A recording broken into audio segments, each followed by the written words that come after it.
Hello everyone, welcome to a new video on this series of explaining, my PhD dissertation, but also how this PhD process works. So in this video in particular, we're going to learn about the Viva, as it's called, the defense of your thesis or your dissertation. It comes from the Italian Viva. Some people call it Viva actually in the English-speaking world, but I think in most places they call it Viva. I understand. And it comes from the Italian Viva Voce, which, you defend vividly with your voice, loudly. Your own thoughts against a commission of examiners, okay? So if you want to learn how this works and what's the process like, then this video is for you. Welcome. So after years of working on your dissertation project, you finally reach the stage in which you submit your dissertation. Then you submit it and you wait for a little bit and a commission is formed, a commission of examiners, like a group of people who will read your dissertation. Someone who has not worked with you before, so it cannot be your supervisor, for instance. So in my case, I had two people who read thoroughly my dissertation, an internal examiner from my university and then an external examiner from a different university. So we can have an objective assessment of what to expect or the criteria that will be addressed during the defense itself. So a normal Viva or a normal defense starts with a presentation from the candidate. I was the candidate in my defense, so the candidate to the degree that you're going to get, in this case, doctor, PhD. So you present your main argument, what your thesis is about, and after this presentation, then comes a section of questions from the examiners. So, and this presentation is it varies, depending on what you want to stress, right? So in my case, I wanted to give a general picture of what the whole project was about. Rather than, being very detailed on several bits of it, right? So rather, I wanted to explain why each of the chapters, were deeply connected between each other, and then why that allows us to conclude the things that I concluded. So after this stage is finished, then comes the part of the questions from the examiners. So they will either find weaknesses or things that need further explanation, and or rather they try to challenge you on some of your views. Sometimes the person who's going to examine you is not someone who agrees with what you think. That doesn't mean that you're in trouble necessarily, but it means that you will need to defend what you think against someone who thinks the opposite or thinks very differently from the way you do. Now, the length of this whole process is very, very variable. Mine didn't last very long because of external circumstances. So mine was between an hour and a half and 2 hours. But I have heard of all the defenses that have lasted 3-4 hours. And that means that the discussion was very, very intense. Sometimes this is not necessarily, a bad symptom. It's just like the people involved, the examiners and yourself, you are very invested in the topic. So you want to keep on discussing the things against, experts in your field. But after this time is finished, then, in my case, I was asked to leave the room so the examiners could deliberate, could decide what kind of outcome I could have as a result of this examination, this defense. So something that I think not many people know is that a defense, a Viva, can have very different outcomes, and many of them are good actually. Some of them are so-so, others are really bad, but there's several. Okay, I'm gonna now summarize those that are very pretty much the standard for most places that I've observed or seen, or friends that attended different universities. They tell me similar experiences. So the first and best outcome that you can have as a result of your defense is no corrections. This means that you immediately approved at the very moment of your defense, and then you become a doctor on the spot. That's the dream. From what I know, this is the least popular kind of result. It does happen. I have seen it happening, but the dissertation and the defense must both be brilliant and satisfy all the requirements, and really have an excellent, let's say, outcome or excellent result, both on the writing part and also on the speaking part at the defense, which is amazing. In my experience, or what I have observed, it's not the most popular outcome, but however, it is definitely the best, the absolute best that you can have. Now, The second best outcome you can have is minor corrections. which means that a very few, could be even typos, but could be very few elements or things that need to be fixed, and they give you an amount of time that could vary between 1 and 3 months. For minor corrections, I doubt that you would need more than that. Once you submit those corrections, then that's it, you're a doctor. Excellent result. Then we would go for the different kind of outcomes. So, for instance, the one I got, which is neither bad nor good, I would say, was, okay, what you wrote is great. That's what they told me. I mean, maybe not with that word. I'm very optimistic. But they told me it was a good piece of text, but I needed to add more things. And that's called additional work. At least in my university, it's called like that.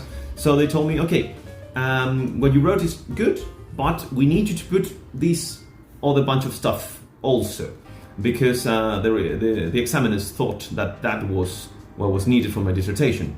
They gave me length of time of the amount of time of how was it?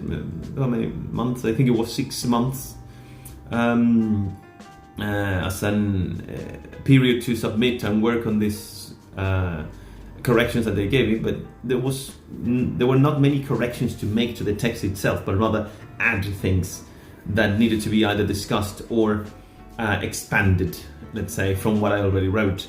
So yeah, and it's not a bad outcome because it just needed to add things, and also I didn't need to undergo, let's say, another thesis, another Viva, another defense.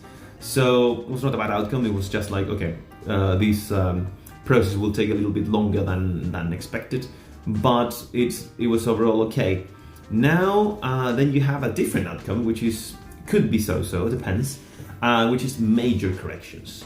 And the major corrections is when the things that you need to fix in your dissertation are really, really tricky, I'd say. Like, they need a substantial extra work, and they could give you between 6 months and a year, for instance, to work on these, to make sure that you have enough time to tackle them, and also to make sure that the quality of what you're going to submit afterwards actually is an improvement on the first draft, on the first submission that you made.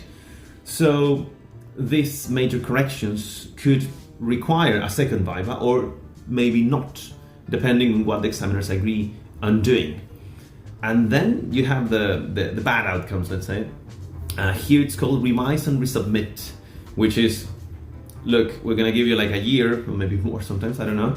I haven't seen a case of this like this, but I read the document with the rules, so this is one of the outcomes. And then, yeah, you revise, you resubmit, and you undergo another defense once more, which is basically saying, look, what you wrote, it's not good at all. Please keep on working on this for a substantial amount of time, and then write something better, submit it again.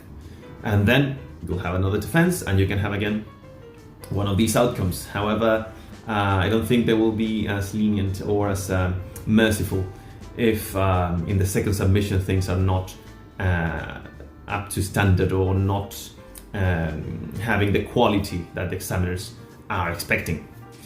And then the last one, which I have never seen it happening really, it would be very, very odd to see this actually, is literally failing immediately at the defense, which could only be that the submission is literally 2 pages. I don't know, not 2 pages, but I mean something that means nothing, like really someone who did not do the work. But that's very, very unusual, I would say, and I have never seen it, not even heard stories about it, to be honest with you.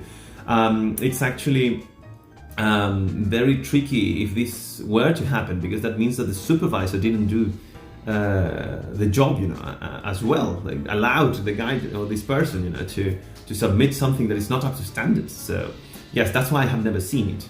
Also think that these PhD projects are not only a project of the person, of the candidate who wants to get the degree, but also it is linked to the supervisor. So it's part of the work of the supervisor, and as a supervisor you actually want your candidate to succeed. So that's why it's very, very odd and weird to have this outcome. But broadly speaking, these are the main outcomes that you can have in a PhD Viva. And then after all this process is finished, especially if you had one of the happy outcomes, then depending on the format of your Viva and your defense, some celebrations maybe maybe appropriate. So before the pandemic, it was very customary to have everyone in the defense involved in person in a room with you, and it's still a thing if it is possible to have this. I had a hybrid defense, a hybrid Viva, which means that the external examiner, he was in England and he joined the meeting remotely, and all the rest, the chair of the examination of the Viva and also the internal examiner, they were with me physically in person with me. But sometimes it happens that, especially if it was very, very successful, there are some drinks afterwards, something to celebrate. In my case, well, it was very early in the morning, so drinking was not maybe an option or something intuitive, and also everyone had something else to do.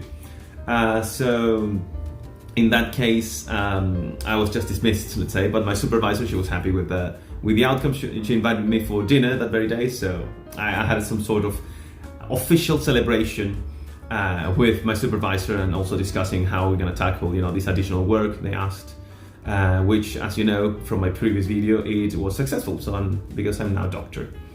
So yeah, and just as a final anecdote, something very symbolic to me happened right after my Viva, because yes, I was dismissed. It was very early in the morning, as I said, so the internal examiner and the chair just left because they had other commitments. The external was online, so I was there alone in this room trying to process all the stress and everything that had happened. And then I decided to take a walk. I had my Viva in a room that I had never been before, and then started exploring this part of university that I've never been in. And I'm gonna show this picture. I think you can see it now in the majestic edition that I do after the recording, of course. You can see that as I was walking, I found a room that it was like a study room, I think it was, for undergrads of philosophy. And they very kindly let me in, because you needed your card or whatever. I didn't have it with me. They let me in because they had a giant human size, let's say, depiction, or like a cardboard kind of figure of Plato. Of Plato, my guy, my philosopher, the guy in which I specialized in, right next to the room where I was having my Viva. And I had no idea that they had that. So I took this picture with this little fella that you can see behind me, just to mark the day, to mark the symbol. And it's to this day, my home screen in my phone. It was a very, very symbolic day in which Plato was there with me right after the Viva finished, giving me some moral support and encouragement for the future. That's the way I like to see it. But I was like, like a true fan next to Plato and posing for that picture. So yeah. Well, I hope you liked this video explaining, what the whole process is about, and the logistic of it, let's say, but also these personal bits to share just my experience. Okay, please leave, as always, your comments, questions, or whatever you need in the comment section below. I'll read everything and answer all the questions as fast as I can.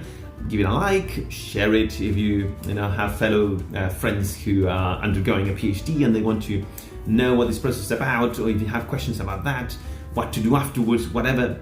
I'm very, very open, and now I have a bit more time, to address all of these concerns myself. So subscribe to the channel as well, and I'll keep on making videos for this series of my PhD, and then explaining next my dissertation topic and all this more philosophical and ancient Greek stuff that I know that many of you are interested in. Okay, take care, stay safe, be kind, and bye-bye.